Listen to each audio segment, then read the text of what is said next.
All right, everyone. Cinephile Mike here, your friendly neighborhood cinephile, and it is Tuesday, which means new week, new theme. As we begin to come down over the hump, we are past the halfway point in award season review season twos. We are here today with day 63, and we're going to be keeping with our friends over the pond for British Academy of Film and Television Arts Awards Week, or in simple terms, BAFTA Week. Yes. All of the films that I'm going to be talking about this week are BAFTA nominated and possibly elsewhere, or not. Might I be discussing some Oscar snubs this week? Hmm? Well, let's dive right up and right on in. Up, in, let's go. First up, Searchlight Pictures' is All of Us Strangers. Now, still in theaters, All of Us Strangers, as per this recording on Box Office Mojo, shows a worldwide box office take thus far of $8,177,750, with $3,519,381 coming from the domestic box office and $4,658,369 coming from the international box office.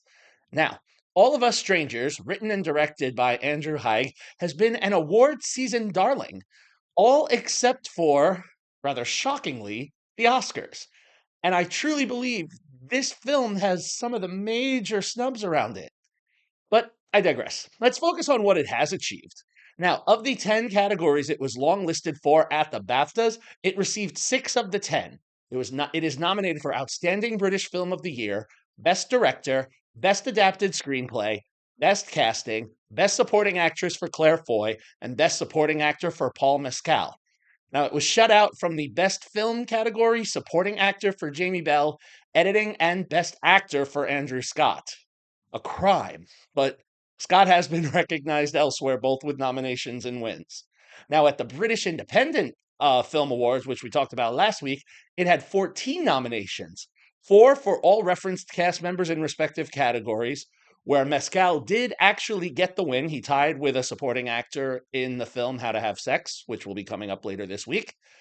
It also was nominated for Best Casting, Best Makeup and Hair Design, Best Production Design, and Best Sound. Now, the other categories it was nominated for, it won. So this was a big winner at the British Awards, Independent Film Awards, where it won Best British Independent Film, Best Music Supervision, Best Editing, Best Cinematography, Best Screenplay, and Best Director. Haigh was nominated for his screenplay at the Critics' Choice Awards. Scott was nominated for Best Performance by a Male Actor in a Motion Picture Drama at the Golden Globes. It was named one of the top 10 independent films of 2023 by the National Board of Review and is currently competing for 3 Independent Spirit Awards, or ISAs, for Best Feature, Best Lead Performance for Scott, and Best Director for Haigh. Now, as far as the Oscars go, I feel the omission in several categories, but at a minimum, it's a shame that this was not, and it was projected to be in the Best Picture, Best Adapted Screenplay, and Best Actor races. I'd be remiss if I didn't say that. Into the film. Now, All of Us Strangers introduces Adam, played by Andrew Scott. A television screenwriter living in a lonely, unpopulated, or minimally populated apartment complex in London, lives a rather solitary life. And then one day there's a knock at the door by a neighbor that he once noticed through a window, Harry, played by Paul Mescal. Now, looking for company, Harry tries to come in, but is rebuffed by Adam, not sure he's looking for anything right now. Trying to adjust to his life and seek some inspiration for his writing, Adam takes a journey to his childhood home, which is now unoccupied, where he is reunited with his parents, although they look about the same age he is. Now, without spoiling too much, and this was in the trailer, these are his parents as he last remembers them before they died in a car accident when he was a child. So, what will follow is a journey for Adam where he seeks to reestablish a relationship with his parents, played by nominees Claire Foy and Jamie Bell, that will allow him to feel accepted for the life choices that he has made, uh, coming out as a homosexual and trying to, come to grips with his reality and his true form and the way his parents may interpret this, and also how he needs this acceptance to move on in a relationship with Harry. The film goes back and forth with trips where he speaks with his parents at different times, and also creating a life. He does go back to Harry, and this makes him feel alive again.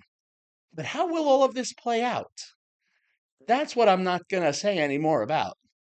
Now, I have to say, this film is anchored by a solid performance by Scott. At once hopeful and heartbreaking, we follow him on a journey of self discovery, aided by all of those he interacts with, both living and, well, not. All of the supporting performances are as strong as well. Both Belle and Foy get moments to shine in one on one scenes with Scott, and his rapport with Mescal is very sweet in the scenes that they share. Haig's screenplay very clearly presents the theme of self acceptance in a self aware without beating you over the head presence. Interestingly, while the theme is very prominent and mostly positive throughout, it's juxtaposed in the film's visual tone. The tone is a bit dark in that much of the movie takes place either at night or in dimly lit homes or nightclubs. So we kind of get this eerie feeling over the whole movie, despite the ray of hope we're presented with. To that end, Jamie D. Ramsey's cinematography is spectacular and worthy of its win at the British Independent Film Awards. Additionally, the way that the shots are framed, bringing in lots of close ups, really helps show the emotional journey that each of the characters go through. And all in all, this is a love story best underscored by the use of Frankie Goes to Hollywood, the power of love, which is used very strategically with multiple meanings. In all, we're starting BAFTA week really strong. All of Us Strangers, for me, is a 5-star film. Now, if I had been able to catch this in 2023, it probably would have made my top 10 for the year. And a little bit of a warning, there are many positive messages here, but bring your tissues. There are some moments that are going to have you grabbing for those. Now, as of this recording, the only way to catch All of Us Strangers is in theaters. However, it was recently announced that the film will be made available to stream on Hulu as of February 22nd. So, there you have it. Strong start for BAFTA week. 5-star film. Keep coming back as we keep looking at other BAFTA nominated films this week, as well as one more, which I do believe was Oscar snubbed, but I will speed towards that tomorrow. As always, if you like what you heard here, please subscribe to the channel, spread the word. You can follow me, Cinephile Mike, on all social media platforms and on Letterboxd. There's so much more award season goodness coming, and I hope you stick around with me to it all. But until then, this is Cinephile Mike saying take a break and watch something new.